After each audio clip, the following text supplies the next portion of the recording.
MIT, আইআইটির মতো প্রযুক্তি বিজ্ঞানের সেরা বিশ্ববিদ্যালয়গুলোর সাথে প্রতিযোগিতায় নামছে বাংলাদেশের স্কুল কলেজের তরুণ শিক্ষার্থীদের দল বেঙ্গল সাব। 11 জুলাই থেকে যুক্তরাষ্ট্রে শুরু হতে যাওয়া আন্ডার ওয়াটার রোবো সাব কম্পিটিশনের জন্য চলছে শেষ মুহূর্তের প্রস্তুতি।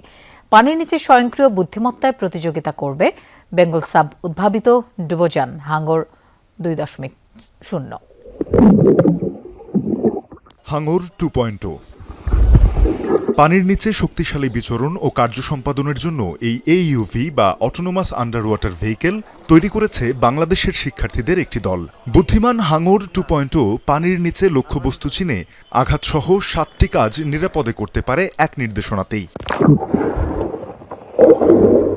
এই উদ্ভাবন প্রতিযোগিতা করবে যুক্তরাষ্ট্রে আয়োজিত রোবো সাব 2026 কম্পিটিশনে। এমআইটি, নাস, আইআইটি এর মতো গবেষণায় অগ্রসর বিশ্ববিদ্যালয় দলের পাশে নিজেদের তৈরি অটোনোমাস রোবট নিয়ে প্রতিযোগিতায় নামছে বাংলাদেশের যে দলটি, তাদের গড় বয়স মাত্র 18।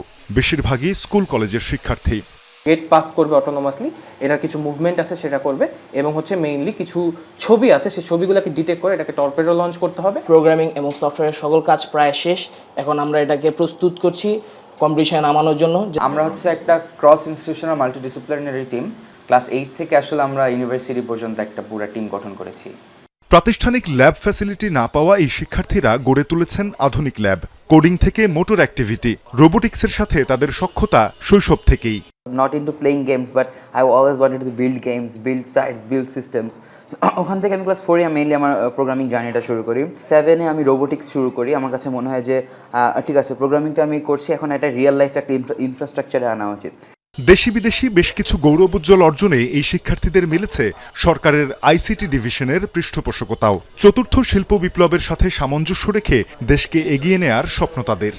ইমেজ প্রসেসিং করে এটা বিভিন্ন কাজ সম্পন্ন করতে পারে, তার মানে আমার বা কারো কোনো ইন্টারভেনশন নেই বা কোনো কন্ট্রোল নেই। আমরা যখন কম্পিটিশনে যাই, ওরা নিজেরা অ্যামেজড যে কিভাবে এরকম একটা সংস্থা বাংলাদেশ থেকে এসে ওদের রোবটটা ডেমনস্ট্রেট করতে পারছে। ট্রাই করবো যে এটা শুধু কম্পিটিশনের জন্য না, এটা বাংলাদেশের যে ইকোনমি আছে এভাবে হেল্প করতে পারে।